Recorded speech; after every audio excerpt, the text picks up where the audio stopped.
This is a Rogue Media Network podcast.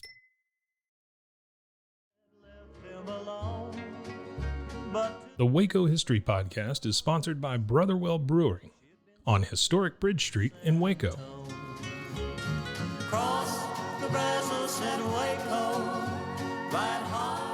All right, welcome back to the Waco History Podcast. I've got a friend on with me this time, and in our recent series we had with Ryan Holt, I think we mentioned the research that Sean Sutcliffe had done into the Waco Fire Department with others. But Sean is a longtime, almost 30-year librarian with Waco McLennan County Libraries, so he's done a lot of service to the people of Waco and McLennan County, and a lot of service to the Institute for Oral History. He's an interviewer for the Institute for Oral History, and so he's contributed several priceless oral history interviews into our collection. So I'm delighted to have him on here today to talk about his research. Sean, welcome to the Waco History Podcast. Thank you. Good to be here.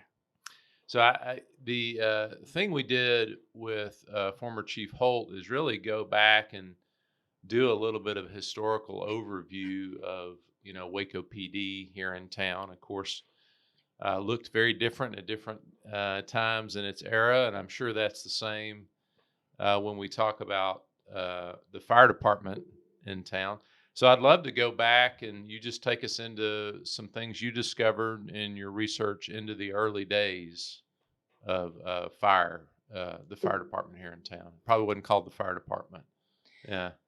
Yeah, when we had the 150th celebration last April, whenever it was, I made a comment about, they say necessity is the mother of invention. Mm-hmm. And so as such it was for Waco. It's nothing like a good in quotations, fire that destroys a bunch of buildings to really serve as the impetus for creating a fire department. And that's indeed what happened in Waco in 1873. Multiple buildings burned, and you can't have a thriving town or a thriving city eventually if there's a risk of homes and buildings and businesses burning down. Mm-hmm. So yeah, that's what led to the creation of, at the time, the Waco Volunteer Fire Department. One of the stations, we can see the photos. It's just hard to picture, but Station 1 was originally on Franklin. Okay. But the photo, and I've never seen a photo of that one, but the one we're most familiar with is in the 300 block of Washington. Mm-hmm. And it's hard to picture that being there, but indeed that's where it was for the tornado helped move it, I guess you could say, eventually.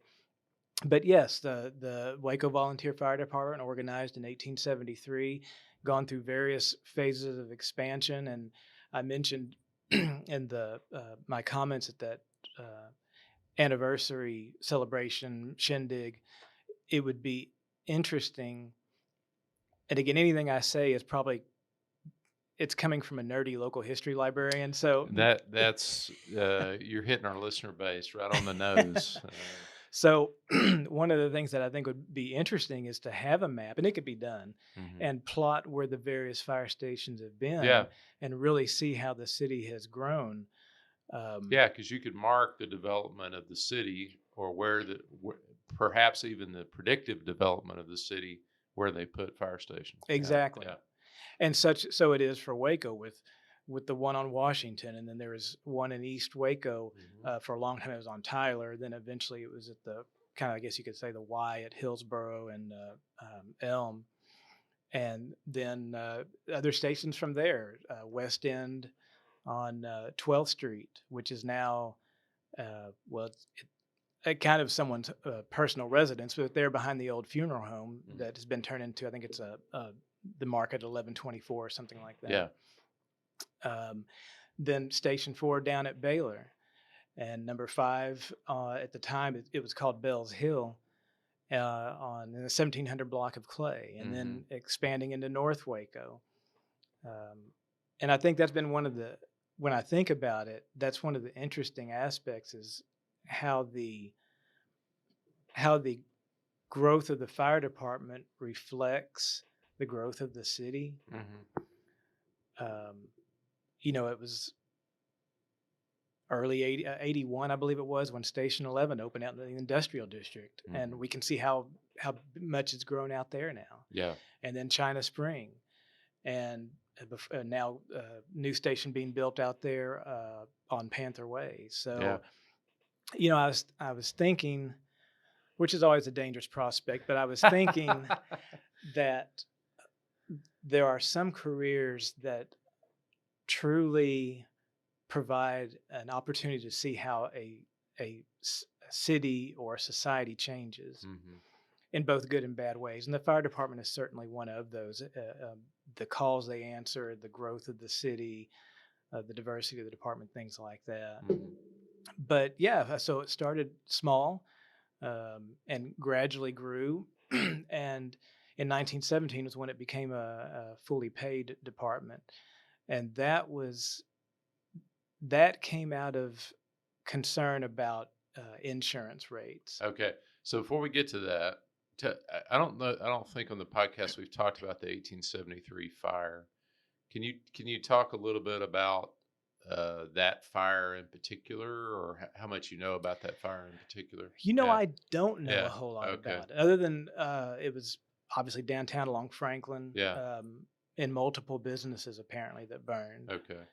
But I couldn't even begin to tell you which businesses. Well, now I would think in 1873 we've got a lot of wooden structures, right? Yes. And I would think in 1873, by that time, we've got some densely developed kind of wooden structures. Yes, I would think so. And multi-story, most multi-story likely. Wooden structures, yeah. Every county in Texas, it seems, has a story of when the courthouse, in the 19th century. Okay, that's when we lost the courthouse. So, I think this is not an unusual part of the narrative of a city's development. There is this sort of crisis, yes, or some sort of big conflagration that takes out some important, You have to presume it would happen eventually. Something, like you say, something would cause the city leaders to say, "Wait, we need some fire protection." And I'm wondering what was in place to respond to the 1873. I guess it was just people grabbing buckets and not an organized response to that fire. That would be my guess. And as part of, I'm getting a little bit ahead, but I know we can come back. But in researching, it's interesting to me the changes in technology.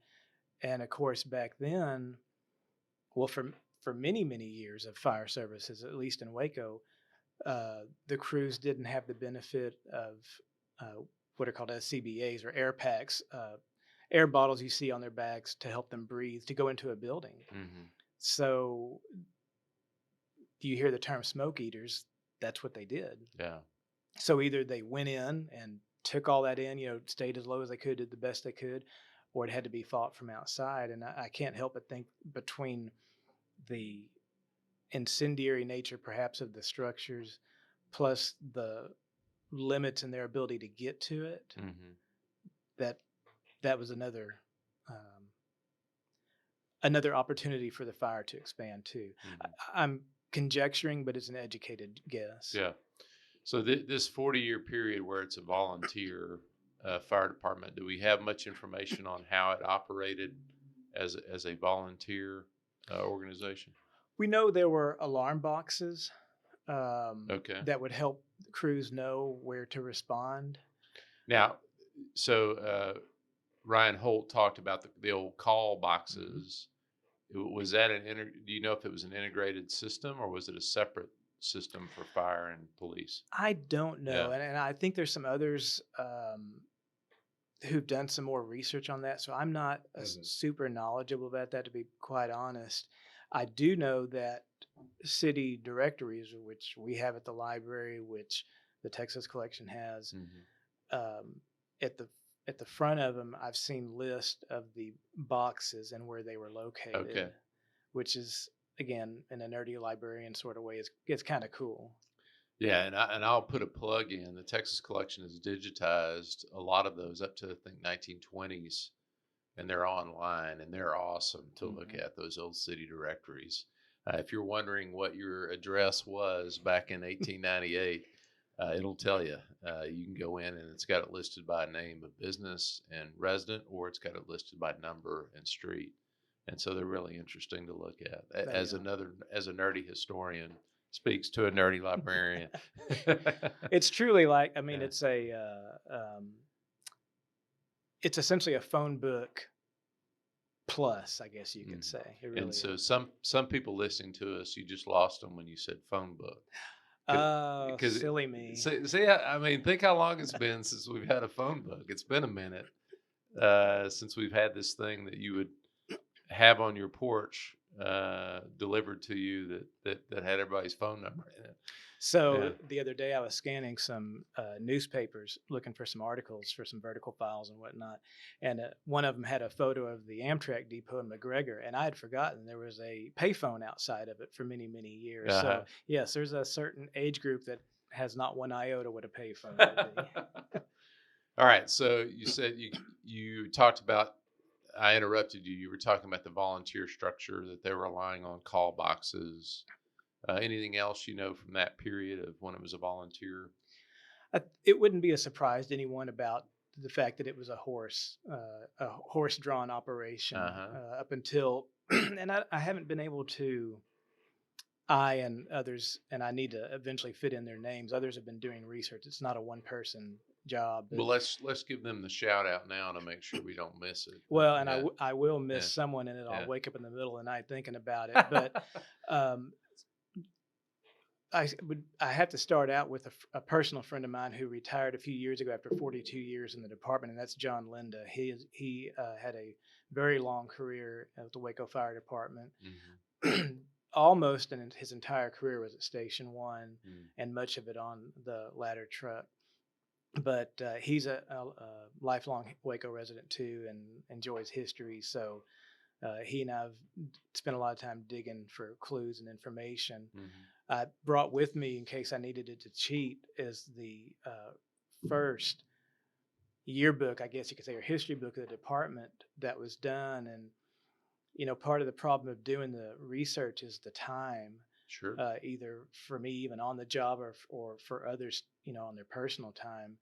But Jeff Pruitt was very instrumental in putting this together, and he deserves credit for really working hard on that. He's still with the department. And then even more recently, we've gotten some younger guys who are interested in it. Young is relative, I realize, but younger certainly compared to me. Dylan Carl, who's at Station 1, and Nick Guerrero have also gotten involved in it. Years ago, John and I went down to the state archives in Austin and did some research on the department down there. And Ernest Nivens went with us also, and he's an alarm office dispatcher now. But even long before us, there were others. Otis Williams comes to mind. He retired after, I believe it was 38 years. And he was really hoping to establish a museum back in the 80s, and I want to say even maybe a little bit sooner than that.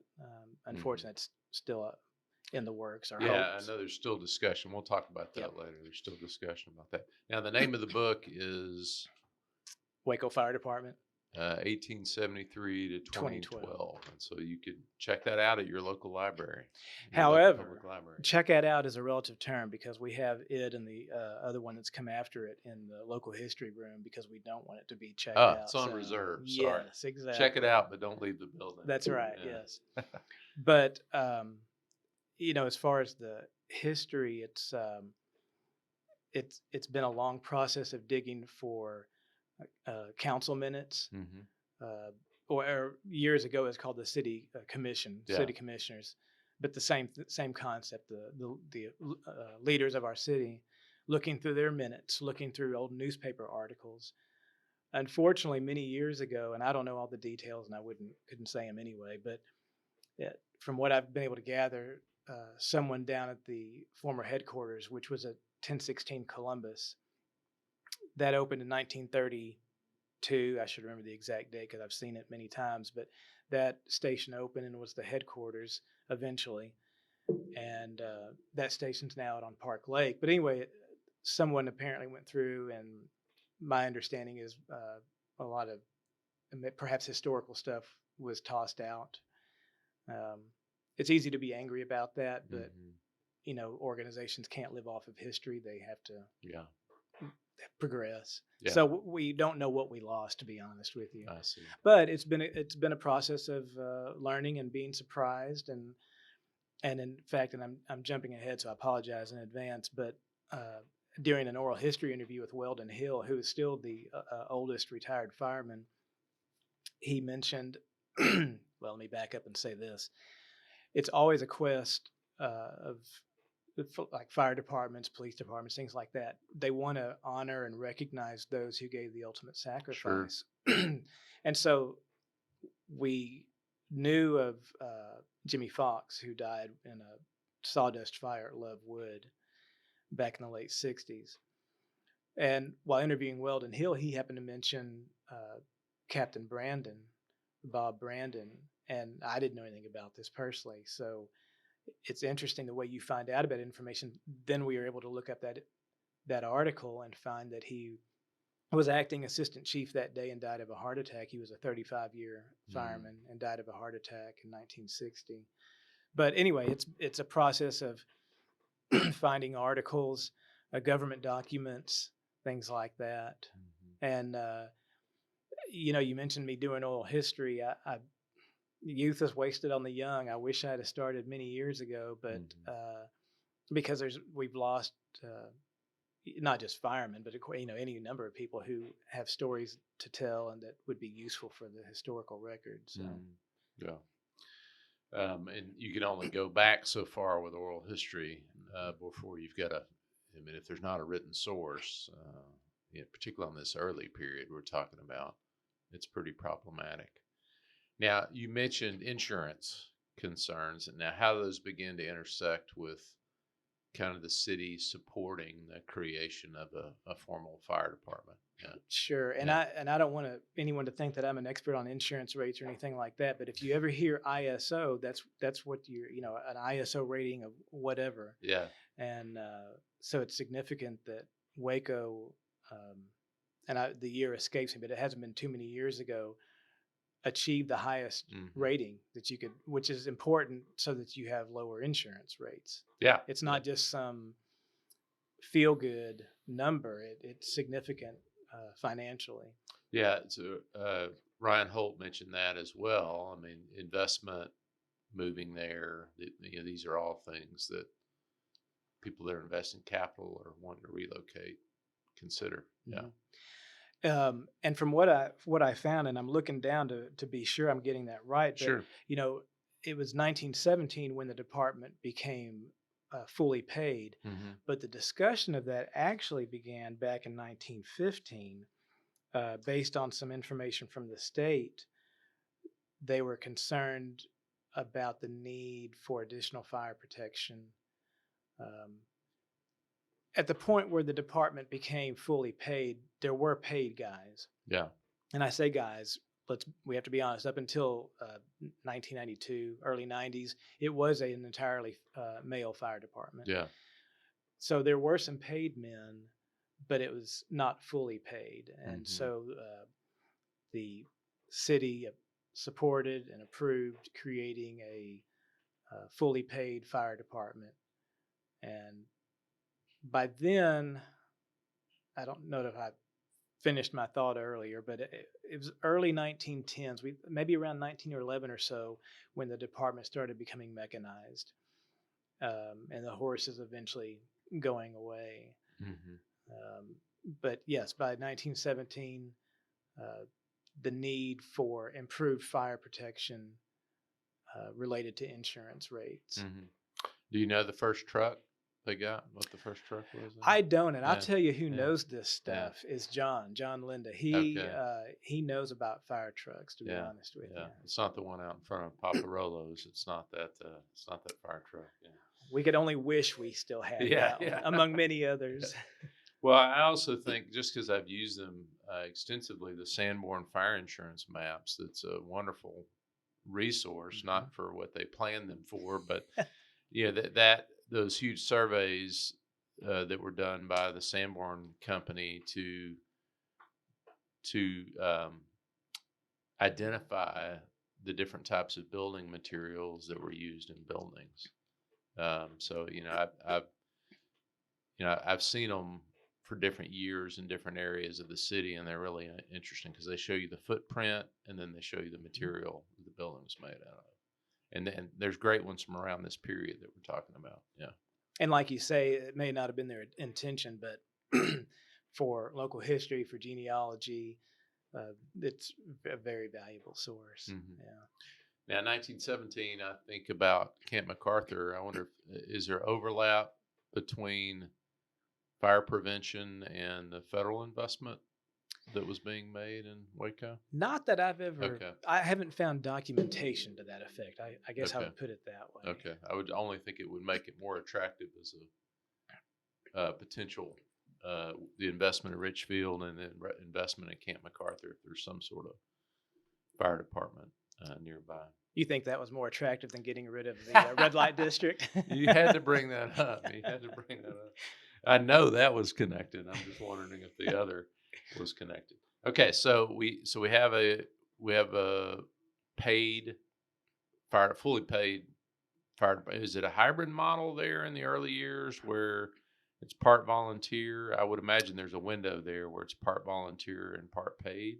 From what I found after 1917, it was fully paid. Okay. I don't recall that I found where it became prior to that a little bit of a hybrid. I see. But I have definitely found a reference to it, them having some paid guys prior to 1917. Okay. But yeah, once 1917 rolls around, it becomes fully paid. Okay. And I would imagine your records are better once we get to 1917 because you've got more in-depth city records on the fire department. So can you give it a sense of kind of what it looked like in its early period there? So by 1917, and I'm going to look down at my notes again because we had... This is not video, Sean, so you don't have to let them know you're... Well, that's true. But just look down at your notes. Nobody cares. Yeah, but I don't want anyone to think that I just have all this information truly stored in my mind. Hey, that's okay. That's all right. Sure. Because I definitely don't.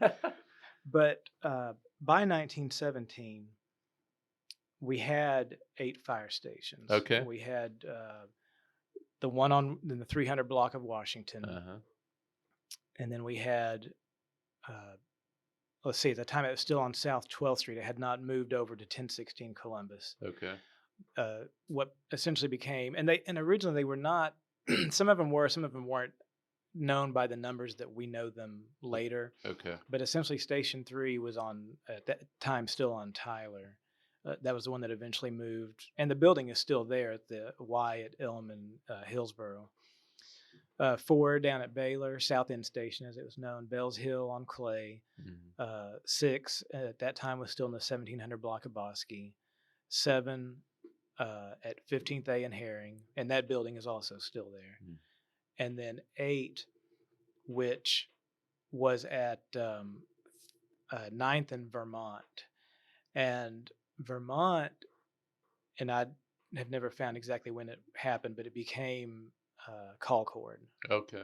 Through some type of transition, kind of like if Marlborough, I can't ever say that street right. Yeah. Became an extension of Bosque. Yeah.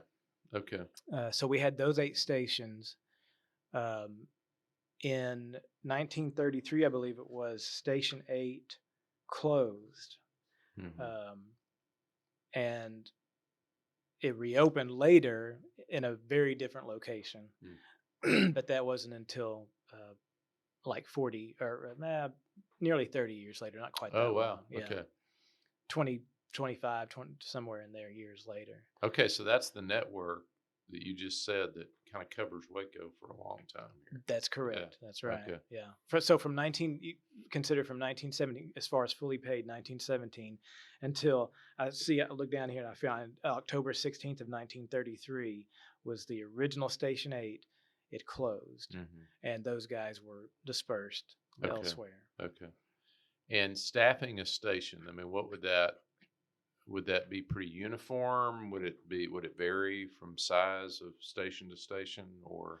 Well, so first, a disclaimer would be I don't know exactly, Mm-hmm. but it's interesting that we found run cards that have the information about fires that, Yeah. let's say it was a garage fire where now you might have, depending on the size of it, 3 or 4 engines and a ladder truck and a couple of battalion chiefs go. Mm-hmm. Back then, it might have just been one engine, one pumper. Oh, wow. I know when I was a kid and really became fascinated by the department,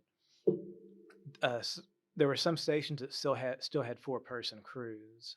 That's not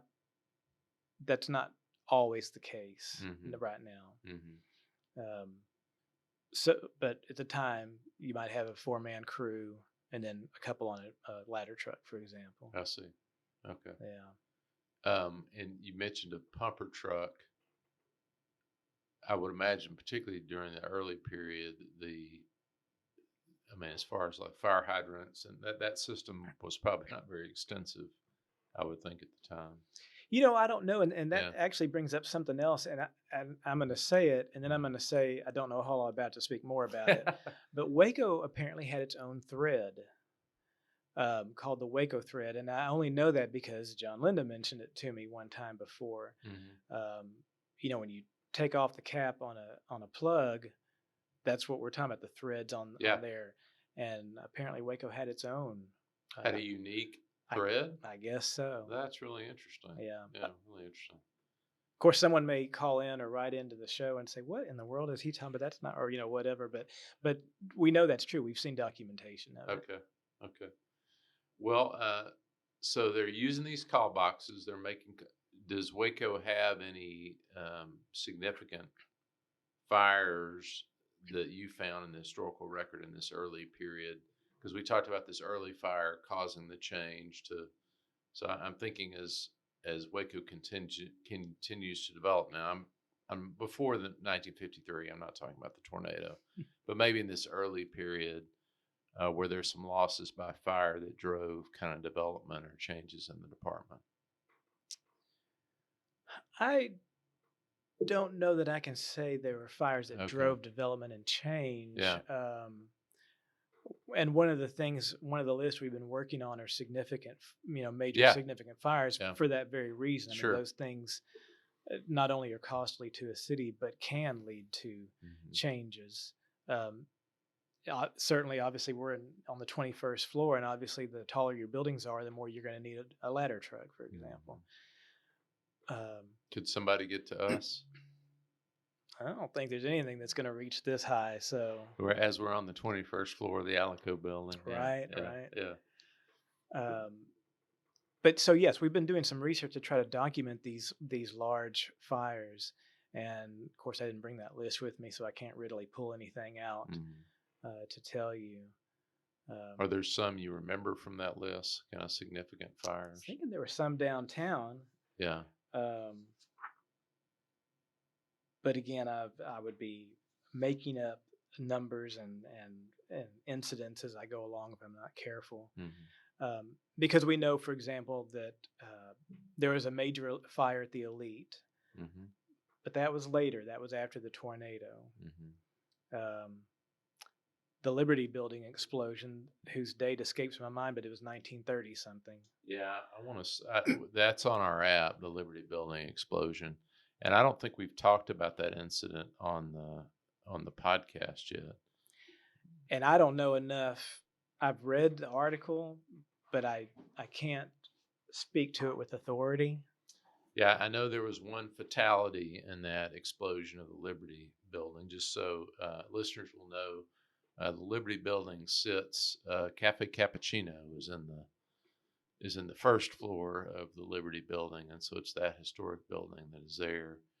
And in the 1930s, there was some gas accumulation in the basement of the Liberty Building, and a custodian there flipped on a light switch that ignited the gas and caused an explosion in the Liberty Building. And I'll have the date for you here in just a second.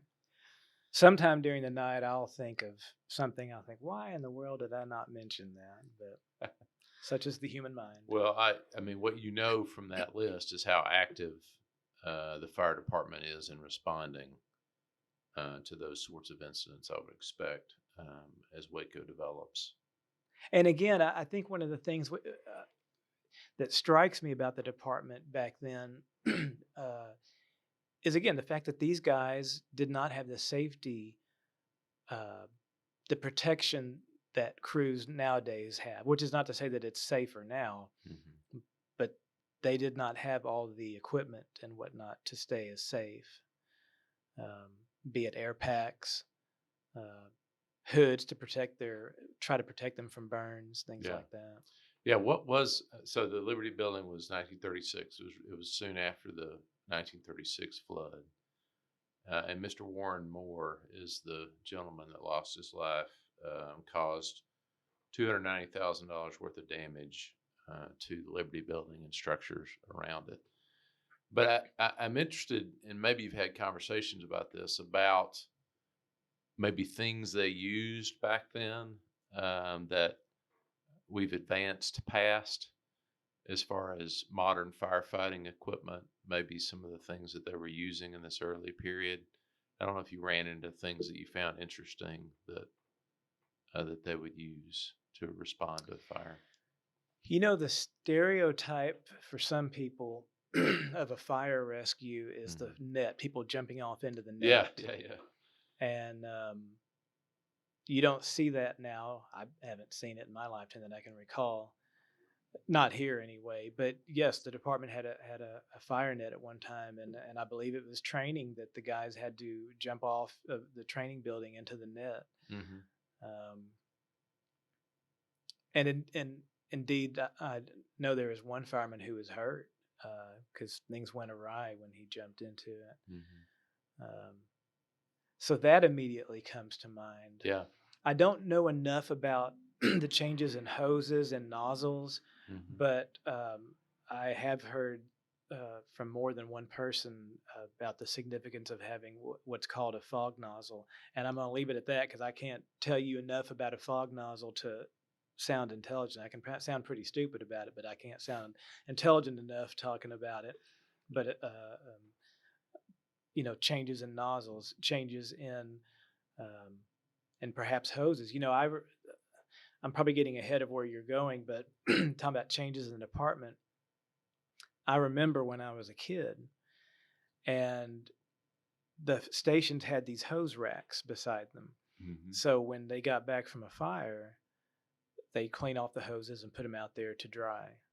And they had extras in the station so they could reload the hose bed. And I don't know about the changes in the material used, but they don't have to do that anymore, which can be a significant time saver. But also, and I've told this to some of the younger firemen I've encountered, I remember we were driving around town and I would see a fire truck with some rolled up hoses on the back on the tailboard. That, unless they'd been training, that was a very good sign that they'd been at a fire. Whether it was 1.5 inch size, whether it was what was called big line, 2.5 inch. Mm-hmm. So random stuff that normal people might not notice or think about, but that's a change in their equipment and how you have to take care of it. Mm-hmm. Yeah. And if we really wanted to go further, we could talk about the use of computers. And I mean, I think John and I were talking about that one day. If you brought a fireman back from the early 1900s or even the 1940s and showed him a fire truck, I mean, there's a computer in there so you can see the information on the call that you're going to, which nowadays is as likely to be a medical call as it is a fire or a wreck or something like that. Yeah. And so you see the information that there are devices, and I don't know if they're still called pass devices, but if a fireman is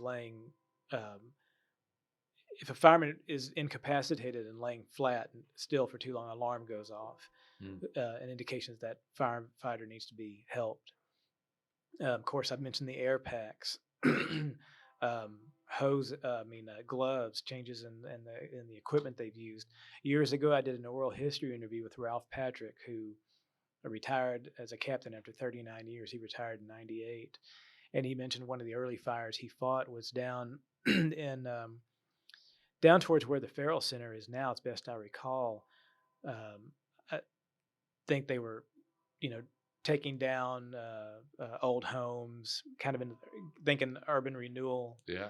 And I guess the glove he had ended up burning his hand or something like that. Wow. So changes in gloves, boots, just all types of equipment that they wear. Changes in sizes of hose, techniques for that matter, which I can't really speak to because I'm just not familiar with it. But truly, someone from pre-19, well, really even you come even sooner and go back pre-1980s, might be very well be astounded at the things that the type of equipment they have to use nowadays.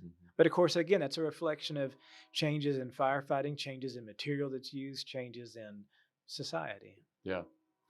You talk about training.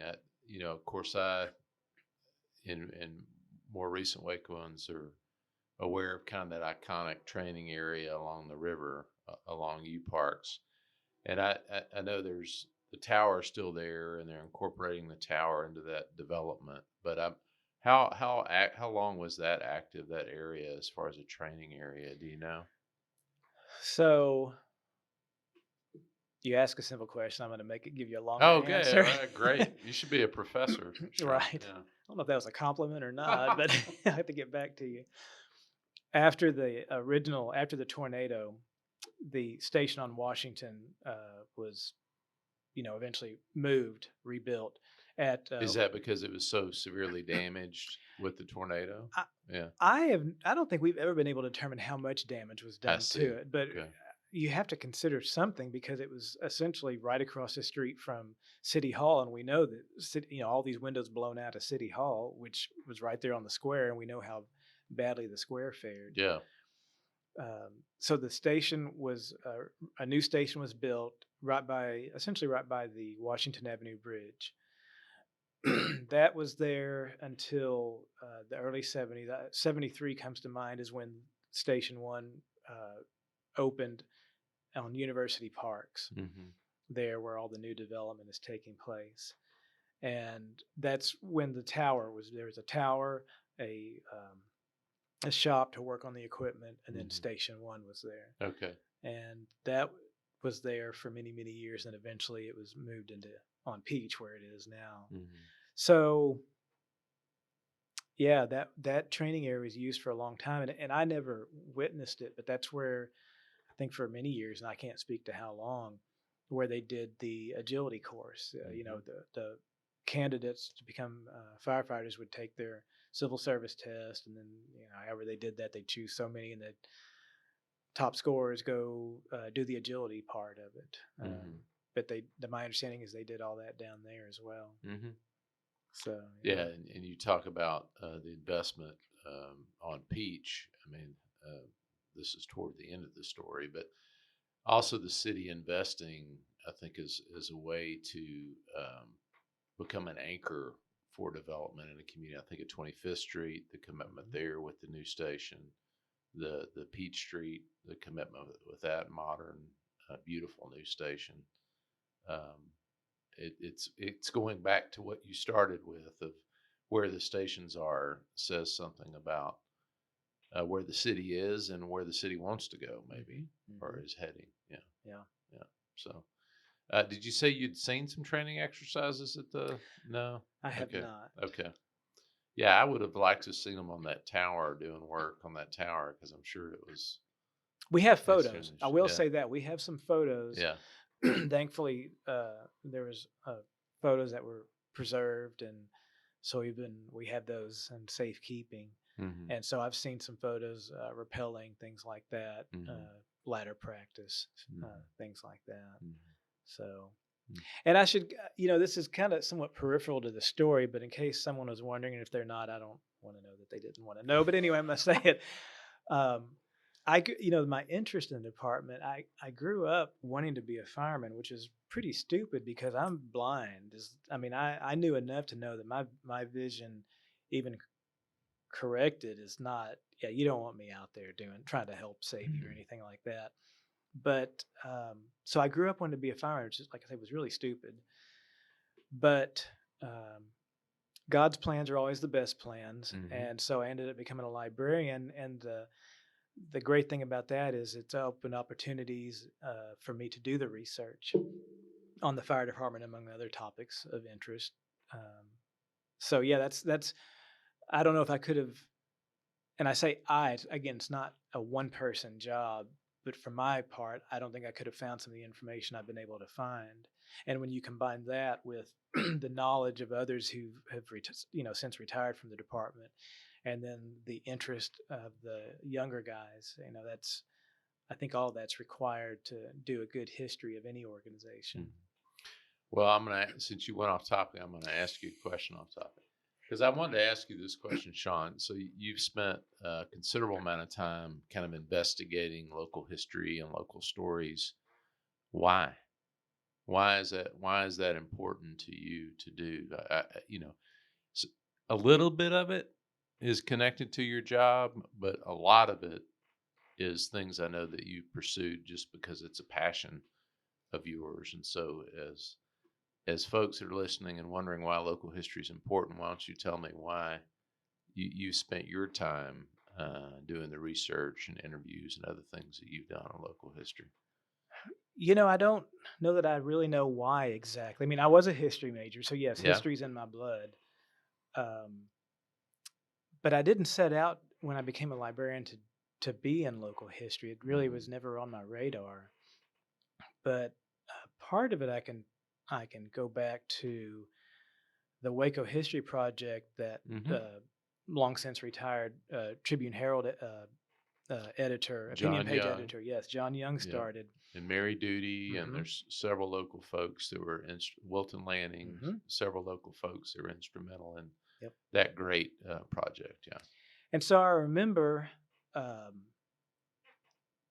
Becca and Lois from the Oral History Institute. Lois Myers and Becca Sharpless. Yeah. Coming to speak about oral history. And I think I'm really having to stir up some cobwebs in my mind, but I think I think I connected it with my interest in the fire department, and that kind of was an impetus for me to start doing some oral history interviews. And I guess it was just a process from there. But also part of it was in our library catalog at the time, prior to me. This is not me who started this, so I can't take credit for it. But people were working on a newspaper index to try to help find articles. To put this in time perspective, this is mid and late 90s, so it's not like we had all the great online resources we do now. And so I eventually took that over. That kind of became my baby, and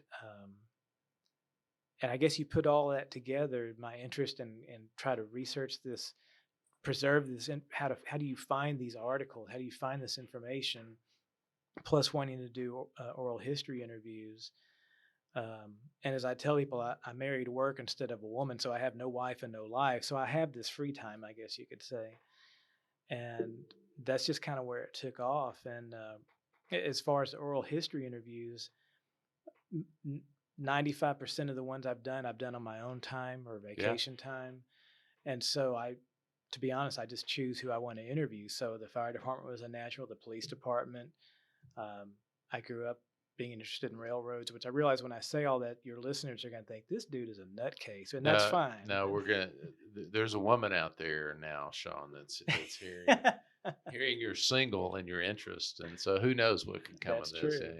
Yeah. But so those aspects, and somewhere along the way, I became interested in just interviewing people about African American history, Hispanic history. Yeah. I can't really tell you where all that came from. I don't know, other than at least my parents raised me mostly decently. I mean, they did the best they could do with what they had to work with. So, I mean, that just became an interest of mine. And so I guess as I've gotten older, I don't remember who I was talking to, and I said, there's no paradise on earth. Waco's not a perfect city, but I love my city. Yeah. And,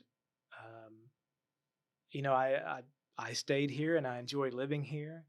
I grew up in North Waco. I live in South Waco. I love South Waco, but I love my community. Mhm. I say my, it's not mine, but you get the idea. It is yours. I mean, it's mine too, but Right. it's yours. Yeah. And so part of it is preserving the history. I'm not Yeah. a technology person. I'm not that smart about that kind of stuff, but I enjoy history. And if there's some things I can do for my part, along with others, to preserve that history, I think that's a worthy pursuit. And I've met some people I would have never ever, Yeah. besides you, never would have met in my life. People who've allowed me to almost interrogate them in a sense. Um, I interviewed a guy years ago. I believe what he was talking about when he said this, he was involved in the local chapter of what was previously known as the Confederate Air Force. They changed their name eventually to Commemorative Air Force. And I believe that's what he was talking about when he said it was the most fun you could have with your clothes on. And so my point of bringing that up is I sometimes feel like that's what, when I get to work on local history and learn new things about my community, or interview people, I enjoy doing that. And it doesn't make me special. I'm not. I'm just trying to do my part, just like you are, just like a lot of other people are. I disagree. I think you're special. Well, I appreciate it. But the fire department, Yeah. again, like I say, was just being a librarian and doing interviews and all that was a way for me to dig into this, and learn more because, I mean, there's among the essential services of a city, of course, is fire protection. Or now it's not, as I mentioned earlier, it's not just fire protection; it's just first responder. Yeah. So Yeah. And you mentioned that earlier. It's, as you said, it's not just fire protection. I mean, a lot of the calls now are, emergency calls, emergency medical calls. You mentioned car wrecks, and things like that. When does that become such a when does that become such a big part of the fire department's work? Yeah. I think if I was going to really kind of date it, I Mhm. wouldn't say a specific date, uh, because okay, you already know I've already given you my nerdy alert, so Mhm. anything I say could be nerdy. But it was always interesting. The Tribune Herald used to publish the fire calls for the previous 24 hours, Mhm. and some days were busier than others. Of course, some days there were no calls at all. And medical calls were not very common at that time. I'm thinking back into the 70s and 80s when I was growing up. I was born in 73 for people who are, even remotely curious about that Mhm. half century. So when I was younger, again, nerdy kid looking at the newspaper and seeing these list of fire calls. And occasionally they would assist what back then was at one point eventually became Daniel EMS. But if I were to date it, I would really say it started with the late Chief John Fasano, who came. Let's see, Chief Mercer retired in '96, and I don't remember how soon after. It might have been '97 when Fasano started. Mhm. And he came from California and knew EMS, and I would say that was really when it started, as the push for the department to become more active in being first responder. Mhm. And so while I can't pull statistics out of anywhere right now, the department has those numbers to document how the number of calls have increased over the number of calls, period. Yeah. And then, of course, the breakdown of true fires of any kind versus medical or things like that. Mhm. So, yeah, late 90s is really Okay. when the department became active in that part. Is part of that, and again, you're more informed on this than I am, but is part of that because we've gotten better at fire prevention? I mean, as far as the interventions that a fire department can make, if we've gotten better, it would seem if we've gotten better at fire prevention, that there may be opportunities for the fire department to respond to other emergencies and things like that. Or maybe I'm just making a leap there. Well, the department answers. The number of fires they have is less than it used to be, I Yeah. guess you could say. Yeah. Or compared, at least comparatively to medical calls. Yeah.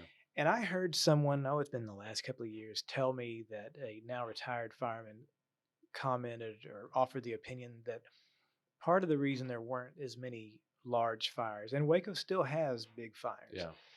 but this person said it's because of cell phones. Interesting. And when you think about that, that makes more sense than one might realize, because let's think back to the Waco fire in, I believe it was 86. Yeah.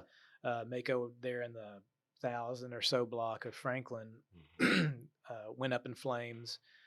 I don't remember the alarm time, but it was in the middle of the night. And so say someone's driving down Franklin at that time of the night and maybe sees a little smoke and calls it in. And at that time it had been Station 2, Engine 2 up the street on Columbus. They were just a few blocks away. Gets there in just a matter of minutes and is able to contain it, or maybe doesn't get as big. Whereas, now back then it just got out of control. Now that's a bad example because there was a hotel right across, motel right across the street. But just in general, think of people out and about, quickly have a cell phone, don't have to go find a business that might or might not be open, don't have to find a payphone to call it in. So people are able to call in things faster. That I think that's where this person offered that, where he came up with that idea. That's really I think it's a valid point. Yeah. So so we're still in that's the last 30 years or so. But cell phones, definitely fire prevention. There could be some other things to which I'm not as knowledgeable, but definitely inspection, things like that. I'm sure our inspections have gotten more rigorous and better. Risk management, which is not even a thing that really existed 50 years ago, but now something that every institution thinks about. Yeah. So that's really interesting. Now you mentioned the Waco fire. Other. You don't have your list with you, but other big fires more in the modern period that the fire department dealt with. Yeah.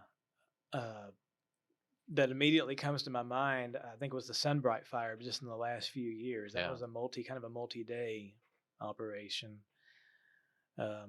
Which is out Central Park Expressway. Somewhere out in the industrial district. The recycling plant. Another one that came to my mind when you asked that question, simply because it was right down the street, was the old Cox's fire. That one I remember because it was a Sunday and we were coming home from church and coming up 4th Street, and you could see the smoke. I didn't know what it was at the time. That was also in I believe the mid 80s. So that one comes to mind. This is the Cox's that's in Westview. Oh no, I'm sorry. The Cox is up on 7th in Austin. Okay. It was vacant. Okay. Yeah. Okay. Yeah, I'm glad you said that. That was well after it had moved out there. Yeah. Just because I looked at it recently, the Cameron House, which is around where you work now, or nearby to where you work now, went up in flames. Which is you can see the structure on the app as a grand house that William Cameron built that went up, and it was abandoned for a while, and then it went up in flames, and that was the end of the house. It was demolished after that. But so we've talked about some of these industrial kind of corporate fires, but obviously we're losing residential structures along the way. And we've lost people along the way. Yeah. Now you mentioned some of those firemen, a couple of firemen that were on duty and paid the ultimate price. Were you able to identify other firemen that we lost that we should tribute here? That come to my mind, Captain Brandon, Jimmy Fox, and I don't even remember how we stumbled upon this, but let me look at my cheat sheet here, and it was 1920s. So Sean is just pulling this out of his mind. He's not looking at any reference material. I wish I could tell you that I just know this stuff magically, but I don't. April of 1925, 2 fire trucks collided while going to a fire, Oh my goodness. and Okay. it killed one of the firemen. Oh my gosh. N.H. Kendrick is his name. Okay. Um, and John and I talk about this every so often. I'm trying to remember if there's anyone else that I'm forgetting. It's not something you want to find, Sure. but as you say, you want to be sure and acknowledge that. Not completely unrelated to the fire department, but related to the PD. Mm-hmm. I was able to go up to Irving years ago and interview retired police sergeant James Howard, and he happened to mention during the interview an officer who died on duty. He was walking his beat, and as best I recall, had a heart attack. Mm. And I can't even remember the year, and I don't remember his name. But the point of me saying that is, when you look into this and you either accidentally find things or you're talking to someone who just happens to mention something, Mm-hmm. it's significant. So you can, again, document it and pay tribute. Yeah. Well, and sadly, more recently, in terms of line of duty, would be Steve Kroll, who it's considered line of duty due to exposure to firefighting foam. I see. Okay. Yeah, and that's a risk for I would think the history of the fire department. Some of the chemicals and inhalants and asbestos and things that they've been exposed to over time. I would think. Oh yeah, they didn't have the protection, Mm-hmm. or didn't know, or yeah, absolutely. Mm-hmm. Well, the group, you mentioned the group that it began. When did y'all begin kind of looking more into the history of the fire department? What motivated that effort? I don't even remember, to be honest with you. That's a really good question, and I can't pinpoint a date or even what. It started well before this yearbook, Yeah. the first one, or history book. I say yearbook because it has a lot of photos, and I'm thinking a yearbook, but it started well before 2012. I just don't know that I can recall the actual motivation. It may have been a combination of my access to sources at the library, plus interest in history, plus my friendship with John Linda and his, at the time he was still with the department, and his interest in history and obviously the fire department, and it just kind of went from there, I suppose, maybe. So the oldest active station that we have serving now is what? I'm testing your memory here. Yeah, well, it would be Station 1. It's not. I mean, none of them are where. Well, okay, I was gonna say none of them are where they originally were. That's not That's true. what I'm interested in. The oldest facility that still houses a station that's been in operation the longest. I know the number changes. Yes. But so Station 1's by definition is the oldest. But it's in station. A very, very new facility. Yes. Station 4, the Baylor station, opened in the late 60s. Okay. Number 9 opened in 69 over there on New Road. Back when New Road was new. And it was a field in front of it at the time. Yeah. Before Lowe's was built. Yeah. I'm starting a petition to change New Road to Road because it's not New Road anymore. It's not really new. So you're gonna call it Road? Yeah, Road? just Road. Oh. Take the new off. I mean, how long are we gonna call it New Road? What could possibly go wrong? So those are some older ones. Any other? Station 8's in its original. Well, okay. I mentioned earlier Station 8 was originally at 9th and Vermont. Yeah. But in its most recent life, it's in its original station over there at Lake Aaron Cobb's. And that goes back to 1960, early 60s. Okay. I was thinking about that because I'm not a party person. I'm sure that's a real shock to people who know me. But I enjoy celebrating good things. I think there's enough negative stuff in life. It's good to celebrate something positive. Yeah. So I think we accidentally missed when Station 8 really opened. But anyway, it's 4, 8, and 9 because 1's in a new station. 2 moved from Columbus out to Park Lake years ago. 3 is now out there at L3 on the TSTC campus. 5 is a new location on Bagby. 6 is in a new location. 7 is in a new location. 10, which is at the airport, also has a new, not like recent new, but relatively speaking, recent station. 11 is not in its original station anymore, which I've been told you could put a ball on the engine room floor and it would just kind of roll. Apparently there were some structural issues maybe. I can't speak to that, but and then 12 is not in its original location, the one out in China Spring. And of course 14 is not brand new, but it's when it opened, it's where it is out there on Spiegelville Road. And then 15, when it opens, will be the latest one out there on Panther Way. Okay. And so I can't speak to this, but any latest, because that's not my area, but I know there have been plans discussed to rebuild Station 4 on LaSalle. Can't speak to where that is or if that's still part of it or not. Okay. Because as a South Wacoan, there's kind of a need on that side of town. Because I guess, is the Baylor station servicing that side of town? That's Station 4, yeah. And you and I both know, and anyone who's lived in Waco for a decent amount of time can speak to how much it's grown up in that part of South Waco, especially down along University Park down there south of LaSalle. Yeah, that construction's really boomed out that direction. It really has. And that Waco station's the Baylor station's a fairly small station, if I'm remembering. Yes. In fact, I visited there. It's been a few months back because I know the captain there. And I've only been in there a couple of times. And that was only my second time. And it's one of the pluses that I remember reading about the station when it was built is it looks like a home, so it would fit better into the neighborhood. It does. Yeah, it really does. Yeah. Which might have been fine in the late 60s, but probably didn't work so well. Doesn't fit the modern need of a fire station. Yeah.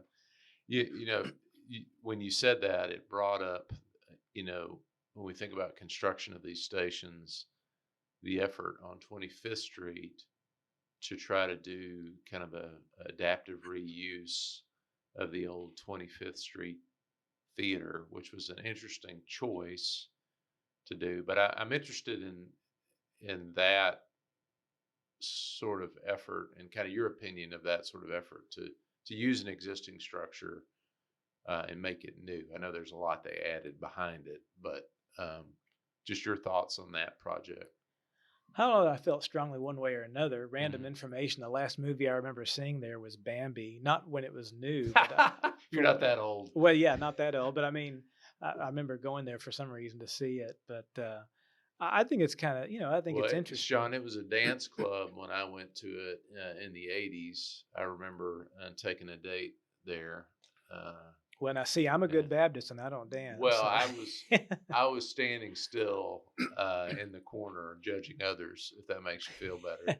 To be fair, when I go, and I haven't been in a long time, if I go to a wedding dance or a quinceañera or something like that, I don't dance. I just stand along the wall and watch everyone else, which is fine.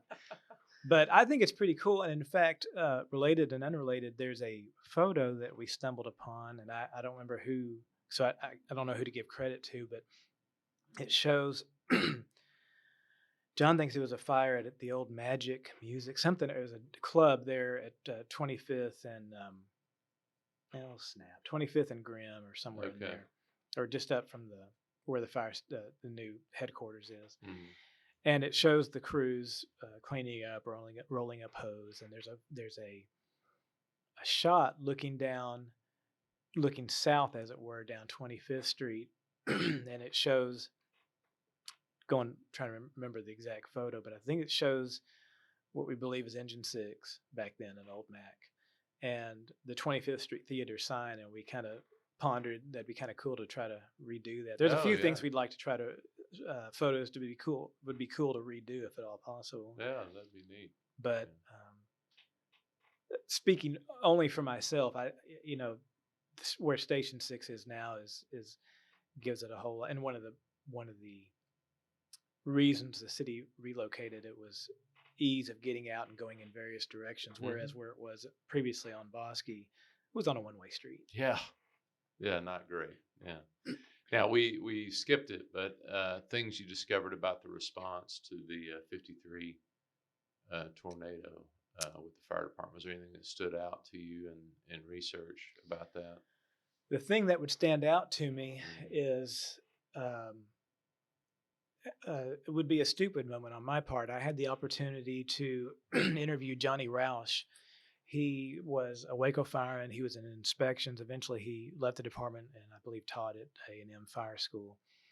Um, but and I don't remember the exact details because again, it was early in my time of interviewing, and I just should have asked better questions to be quite honest. But he was heavily involved in the emergency response to the tornado, and when I interviewed him, he was um,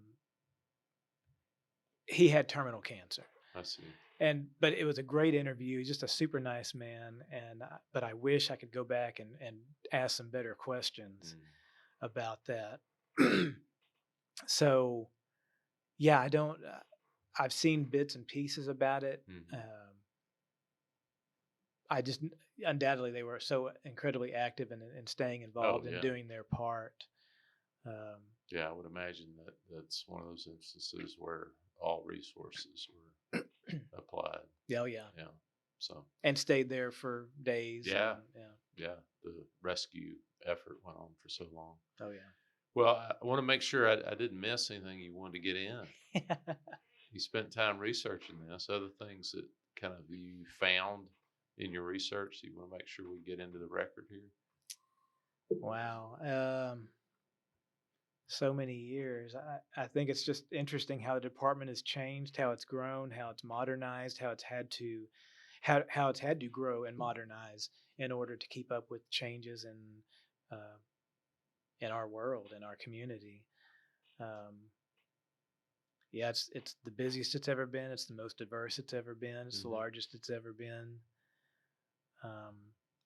And, I've met some wonderful people in doing this research. And I'm sure, again, I'll remember something in the middle of the night or even 30 minutes from now that I should have said. But I do want to ask when it integrated. You talked about the first kind of women joining the fire department in the '90s. When did the department integrate? So Dalton Gooden, I had an opportunity to interview him. I can't remember how many years ago it's been. He served in the Air Force, including some time up in Oklahoma, and he was part of fire protection. And I want to say he tried to apply 3 times. It could be 4. I may be misreading the exact number.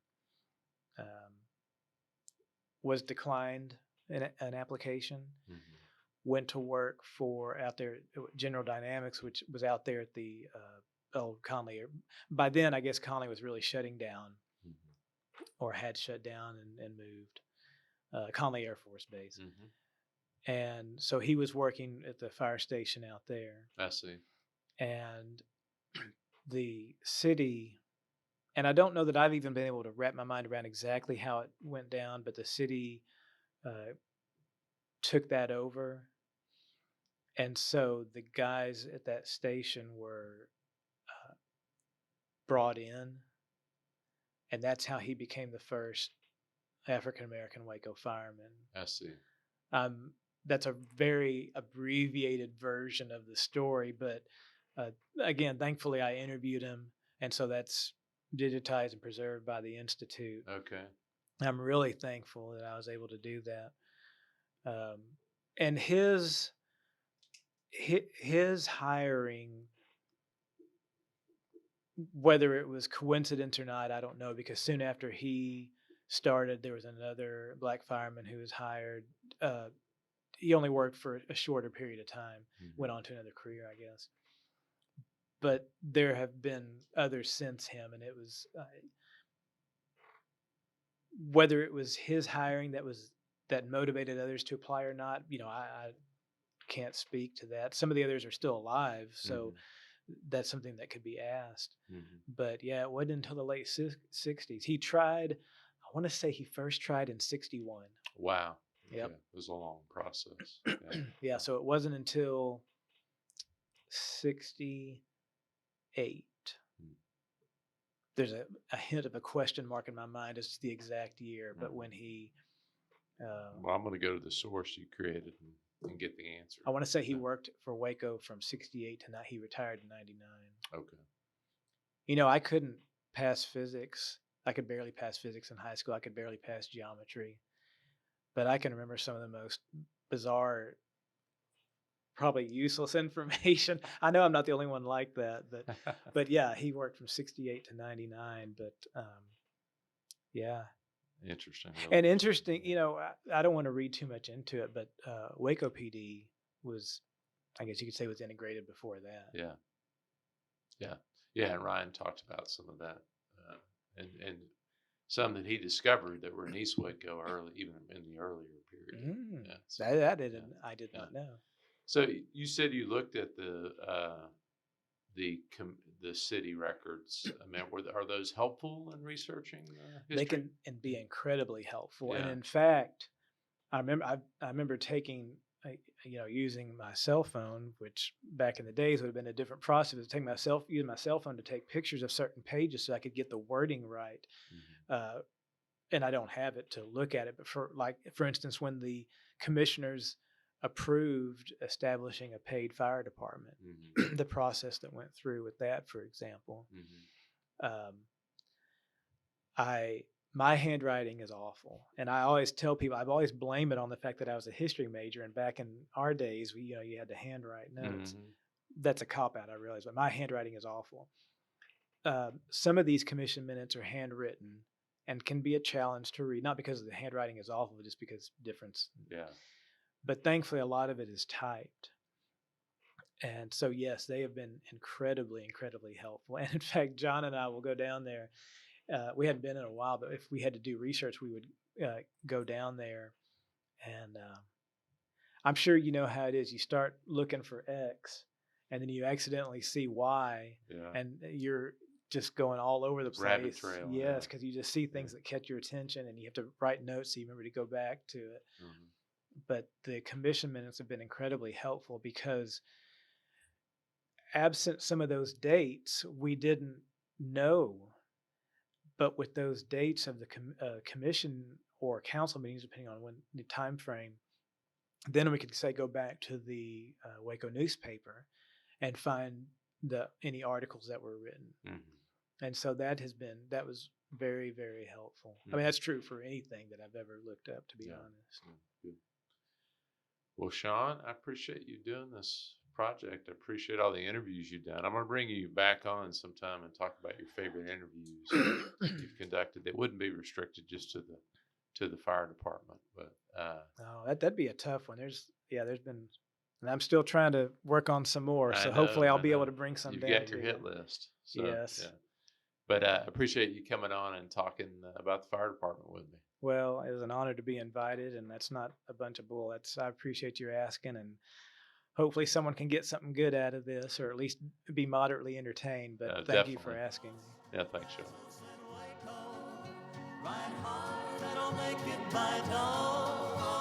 Thanks for listening to the Waco History Podcast. Like what you heard? Subscribe, rate, and review our show on iTunes so we can reach more listeners. You can find show notes and info on every episode at wacohistorypodcast.com, and more info on Waco's past at wacohistory.org. Our theme music, used with permission, is Cross the Brazos at Waco, performed by the late Billy Walker. For more info on Billy's music, go to billywalker.com. Thanks for listening. We'll see you next time.